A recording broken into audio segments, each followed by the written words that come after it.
Hello folks, LK back with another video, and today we got WWE 2K17 for the PS4. The game's been out for just over a month now, and the verdict is in. Fans have aired their opinions of it, whether they like it, love it, or absolutely despise it. It's all out there, and it's no surprise 2K has delivered another polarizing wrestling game. Me personally, I've avoided WWE games since probably the first SmackDown vs. Raw back in 2005, I believe it was. It seems like they kind of took a nosedive shortly after that, and I do remember checking out the 2008 version for the PlayStation 3 and having high expectations for it being the new console at the time, and I played it for probably about 30 minutes before it quickly found its way to eBay, so other than that fantastic arcade-style throwback, WWE All-Stars that came out in 2011, wrestling games for me had pretty much become a thing of the past. Fast forward to this year's WWE 2K17, and curiosity came when I heard that the 1991 version of The Undertaker was going to be a playable character, and of course that quickly struck a strong nostalgic nerve in me, which carried me all the way up to my local Redbox, I believe, that night. I checked out the game, and after spending probably about an hour with it, I went ahead and hopped up on eBay and picked myself up a copy. That's how much I liked it. But of course, there's always a little bit of bad news. 2K17, as most of you probably know, it's full of flaws and bugs that suggest it was nowhere near ready when they put it out. There have already been several patches addressing over 100 issues, and even after the fact, there's still a ton of things that need to be tweaked and polished. But aside from that, all things considered, it's still a really fun game to play around with in your spare time if you've ever been a wrestling fan at pretty much any point in your life. And I say that because much like their NBA series, 2K's made it possible to play as those classic superstars from those bygone eras, and it really has a magical way of bringing that old school feeling back that a lot of us grew up loving. Me personally, of course, growing up in the golden era, I've got a lot of fond memories from the late 80s and early 90s, and on a modern-day video game console, there's just something really special about going against The Undertaker with the Ultimate Warrior on Saturday night's main event, which is purposely presented in an old-school kind of grainy broadcast that feels like something straight out of the 1980s. Let me tell you, it's pure nostalgic bliss. And by doing this, 2K has made a game that fans of all ages can get into. If you're like me and you're not a fan of the current WWE product, you don't have to be bothered with it. You can tailor this game to your exact preferences and enjoy whichever era you like. That's what sold me. And while I was playing, I couldn't help but think to myself, man, what if something like this had come out when I was a kid? I mean, seriously, for those of you watching who are in your mid to late 30s, you surely remember the atrocious wrestling games from our childhood. Hate to sound cliche, but kids today, you don't know how awesome you have it. And believe me, it really sucks to realize I'm now at the age where it's no longer inappropriate for me to say that.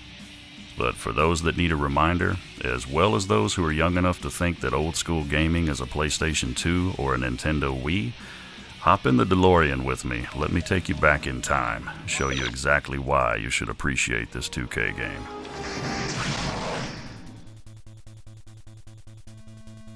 It all starts in 1989 with Wrestlemania on the NES. Well, it actually started with Micro League Wrestling on the Commodore 64 in '87, but that was a turn-based strategy game that was eventually ported to the DOS platform, and just a totally different thing. Wrestlemania on the NES was the first action-based wrestling game on a home console, and in case you haven't heard, is the drizzling shits. Just take a moment and see what we have here. Got a couple of pint-sized sprites on a half screen, and you've got an AI that really seems more interested in measuring how many square feet make up the ring than actually getting it on with his opponents. There's not much in the way of actual wrestling moves going on, as the game is basically just a really bad tournament fighter inside a ring. You know, and taking into account, I mean, this was their first shot at it and all, I get that, but that doesn't change the fact this is just a flat-out dud of a game. And honestly, you know, the sprites, they're actually a little bit bigger than I remember. Now that I really think about it, those midget-sized sprites that I'm thinking of, they're actually on our next game. Wrestlemania Challenge was released in 1990 when the Ultimate Warrior was at the height of his most successful run in the WWF, And the game itself was a mild improvement over its predecessor, but not by much. The wrestlers themselves are significantly smaller, but at least you can do a few wrestling moves in between all the mindless punching and kicking. I remember buying this game for my 10th birthday and then wondering what the hell just happened. The AI is still more interested in taking a joy walk than doing anything wrestling related. The replay value is extremely low, and though I did spend some time on it as a kid, saying it left quite a bit to be desired would be a drastic understatement. In my opinion, this was the second WWF game in a row where the most exciting thing about it was the title screen.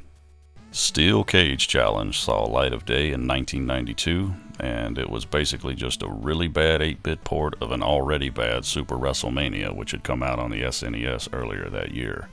More on that one later. But I never actually owned Steel Cage Challenge, because by the time it came out, I already had a Super NES, and I'd slowed way down on getting games for the old Nintendo. But I did play it a few times at a friend's house, and that was more than enough for me. It felt like you were wrestling in slow motion with half-blind, buggy characters, and just an overall poor experience. With all its faults, Wrestlemania Challenge from 2 years prior was actually better, which still isn't saying a whole lot, but it does give you an idea on just how horrible Steel Cage was. If you happen to spot it at a second-hand store sometime and you're tempted to pick it up, do yourself a big favor. Don't. And as if fans needed one last reminder not to buy an 8-bit WWF wrestling game, enter King of the Ring in 1993. This was the final WWF game for the NES, and with good reason. Though the wrestlers themselves are a bit bigger and the action had sped up a little bit over Steel Cage Challenge, the play control engine was still just as buggy. It relied way too much on button mashing, and the animation for the moves was just crappy. And it looks much better than Steel Cage, but personally I find it just as boring to try to play. Winning matches quickly becomes a chore, and it's just anything but fun. And it's bizarre that in 1993 we were 7 years removed after a great little wrestling game you might remember that was simply titled Pro Wrestling, and yet WWF games continue to take giant steps backwards by comparison. It's pretty bad when I realize the coolest thing about this game is probably Bret Hart's theme song. Take a listen.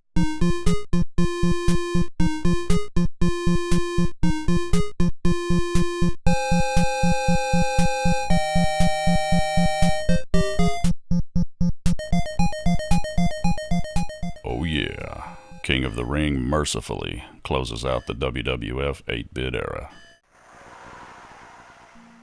So what about the portable side of the equation? After all the stink bombs on the NES, you'd probably guess the Game Boy games were even worse, right? Well, not necessarily, though they did kind of follow the same trend as the NES and seemed to get less fun as time went by. If you compare them head to head, the Game Boy ports were actually a slight step ahead. The first one wasn't bad at all for what it was.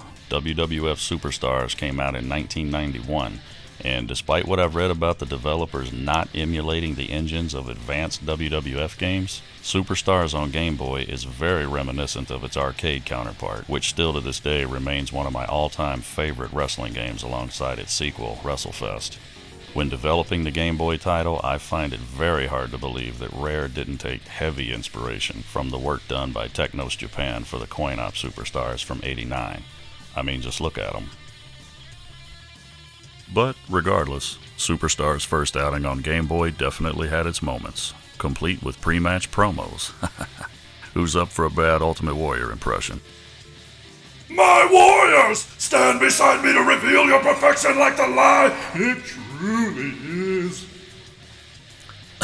Yep, that's about all I got. Alright, moving on. Superstars 2 came out in '92, and just like its NES counterpart, Steel Cage Challenge was built from the same engine on the 16-bit Super Wrestlemania. Oh, I'm getting to you. Once again, the Game Boy version slightly outshines the mess they delivered on the NES and isn't nearly as taxing to play. Still, only so much they could do on the OG portable system. This is probably the wrestling game I played the most on Game Boy, mostly due to me not owning the first Superstars till much later on, but all in all, at the time the second one came out, it was at least acceptable. Okay, I guess it's time. Feels like this one's been dying to be talked about. Ushering in a new 16-bit platform, fans were all too eager to get their hands on the first wrestling game to be released on the Super NES. I know I was. I counted down the days, hours, and minutes to that Christmas morning in 1992. And of course, what we ultimately got was a big stinky turd that LJN would dress up and keep releasing for the next 3 years. Super Wrestlemania was the first of 3 highly plagued WWF games that would all utilize what's referred to as the tug-of-war grappling system, where essentially you have to button mash your controller like crazy to do anything to your opponent. If you didn't have a turbo controller, Lord help you. And what's even more lame, every wrestler's made from the same sprite and has the exact same moveset. No finishers here, unless of course you had the Sega version. This was one of the most disappointing games I can remember being hyped for on the SNES. In many ways, it was NES WrestleMania 2.0, just with prettier graphics and presentation, and I'm almost embarrassed to say I still have my original copy, and it's mint. Telltale sign it hasn't been touched in over 20 years. A year later, Royal Rumble was released, and it was the exact same game, except for new faces, a few new game modes, and finally, finishing moves. And that's really about it. Stores had the gall to charge fans $74.99 for the game LJN should have delivered in the first place the previous year. And of course, my super mark ass. I saw The Undertaker do the tombstone on a commercial, and I had to have the game for my birthday. Major props to my dad for shelling out the $80. Honestly, 23 years later, I feel like I owe him an apology. LJN again redressed the turd and repackaged it for Sega CD, calling it Rage in the Cage, which pretty much just bumped up the graphics and put them on par with the SNES and adding more wrestlers and character-specific sound bites, and even a talking Howard Finkel. From Uganda, weighing 390 pounds, the Ugandan giant, Kamala!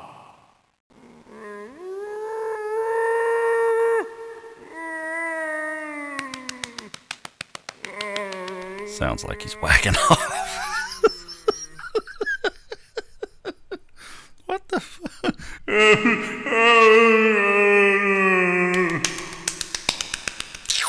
To my right, from Death Valley, weighing 328 pounds, The Undertaker! Look into the face of fear. Look into the eyes of the Undertaker. Man, sounded like Mark phoned that one in. Should have been all like, Look into the face of fear. Look into the eyes of the Undertaker. Rest in peace. no, I don't know. For the time period, those bells and whistles were pretty nice. It was stuff we weren't really accustomed to in consoles yet, but this game was still just a barely glorified Royal Rumble. At the end of '94, just in time for Christmas of course, came WWF Raw, the final redressing of this god-awful button-mashing joke of a wrestling trilogy. New wrestlers and the addition of cartoony mega moves were about all this one had going for it over the previous 2. I was so sick of this annual rehash by then, I think I stopped playing this game after about a week. I just couldn't take it anymore. And some people liked it. You know, some people I knew, they were really hyped for all 3 when they were coming out, and in their minds, the game just kept getting better. Me, I just saw something different, I guess.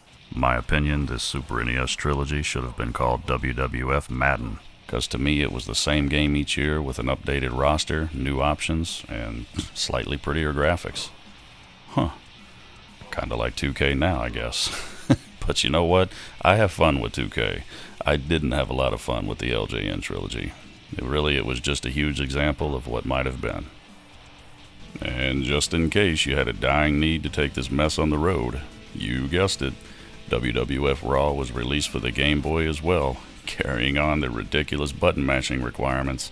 Since the Game Boy didn't have a turbo function, you were expected to practically destroy your fingers and wrists. I mean, so much so that you needed a legit break after just one match. I mean, look at this. All that for a freaking headbutt. Imagine how you'd feel if you played the entire match. No thank you.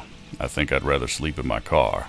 After nearly 6 years of disappointing WWF games on home consoles, it's no surprise the next place I'd be swept completely off my feet is the same place that delivered the only 2 WWF games worth talking about up to that point, the good old arcade. Good evening, ladies and gentlemen. This is Howard Finkel, and welcome to Wrestlemania by Midway. I'll never forget the day I walked into Aladdin's Castle in 1995 and spotted Wrestlemania the Arcade game for the first time. I was completely blown away.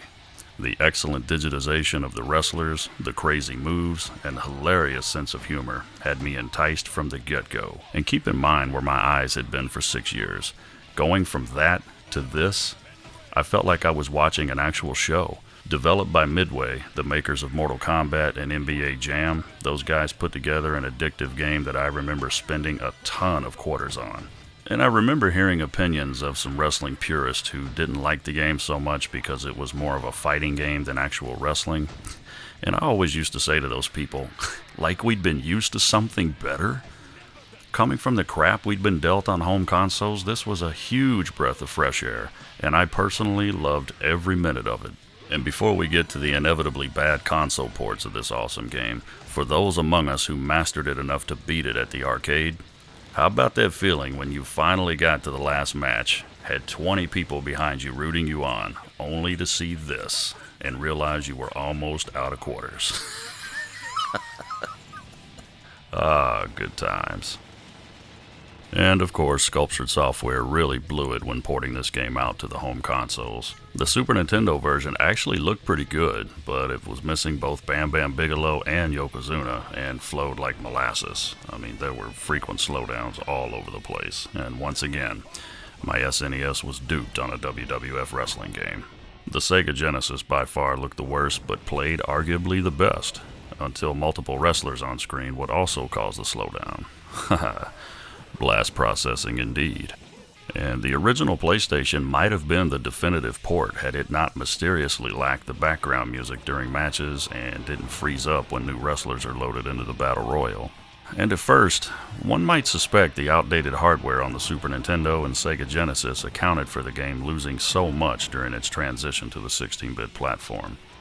But the Sega Saturn and the original PlayStation were the state-of-the-art 32-bit home consoles at the time, and one would think a better job could have been done porting that game out, especially to the PlayStation, but who knows. Sculptured Software also developed the straight-to-console sequel In Your House in 1996, but it just wasn't the same. The absence of Midway was definitely felt on the follow-up.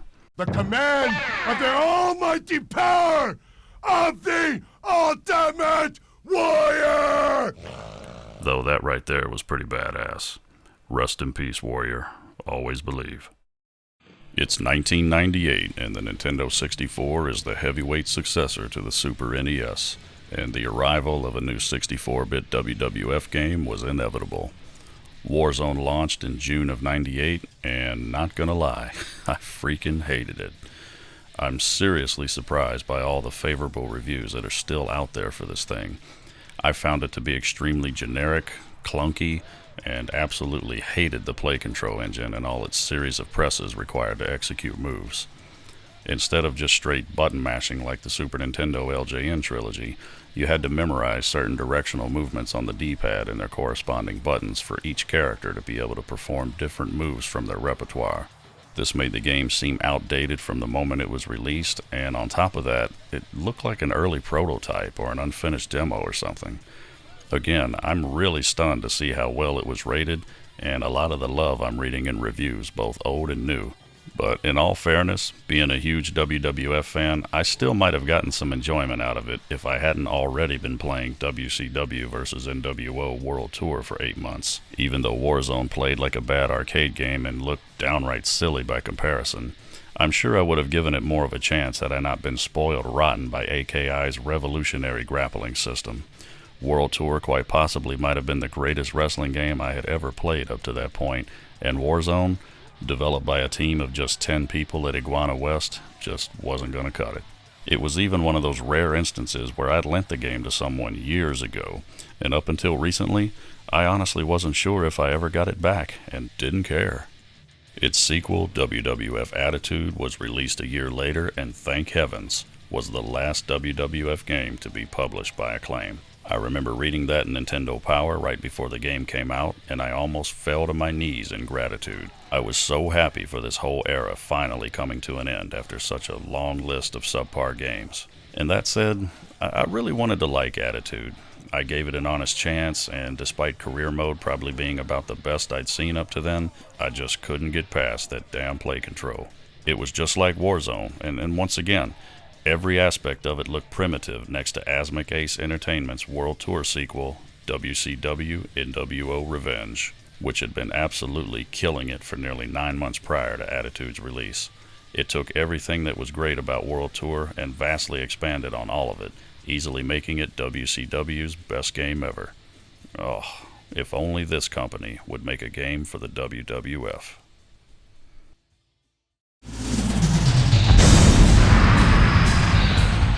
October 31st, 1999 saw the unforgiving closing of an entire decade of mediocrity and disappointment for home console WWF fans. Wrestlemania 2000 hit the N64 with a vengeance, proving that when you wish in one hand and crap in the other, sometimes, just sometimes, the former can actually fill up first. Turns out the WWF parted ways with Acclaim specifically to partner up with Asmic Ace via THQ after witnessing the success of WCW NWO Revenge, which is exactly what fans had been hoping for. Released just mere months after Attitude, Mania 2000 quickly became an instant classic, and along with its sequel No Mercy, became the benchmark against what all future WWF and WWE games would be measured against. It took 10 long years of trial and error, but we finally got there. Despite being graphically outdated by today's standards, many still regard Mania 2000 and No Mercy as the best wrestling games of all time. Mania remains my personal favorite of the two. Fond memories when I think back to those days. Many times my friends and I would spend entire weekends playing and forgetting about whatever crap was going on in our personal lives, which for me has always been a huge thing that video games are all about. It was awesome to finally have a go-to game that so many people could quickly learn and enjoy, and is the perfect bookend to our look back in time at the history of WWE video games. As we flash forward back to the 2017 version of WWE 2K, this game, despite all its flaws, really isn't that bad. Thinking about where we came from to where we are now, I could sit and play this game all night long and not have many complaints. While its grappling engine is still a far cry from the perfection that we experienced on Wrestlemania 2000 and No Mercy, this is still a fine game to sit and enjoy when you feel the need to wind down. My wife even took the time to create a wrestler, and occasionally hops in and pulls shenanigans during my matches, and she's definitely not what you'd call a gamer by nature, which says a lot about the game's appeal and ability to pull people in and get them curious. And while WWE television has failed to reel me back in for years aside from a couple select moments, the fact that they can produce a video game that can still entice some of us old dogs from the golden years is pretty flippin' cool. Being able to finally play the game that I could only wish for as a kid made it worth every second-hand penny. Thanks for watching. Count. And you can put this singles match in the books. What's up, people? Thanks a lot for checking out the video today, guys. I appreciate it. I hope you really enjoyed it. If you're looking for a quick tutorial on how to get your tattoos in WWE 2K, just click this video right here, or search Lord Kayoss WWE 2K17. Take it easy. Hogan, I am a sole survivor.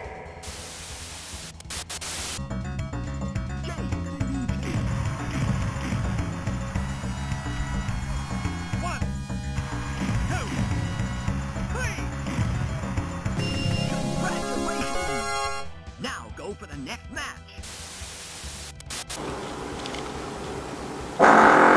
You nasty motherfucker.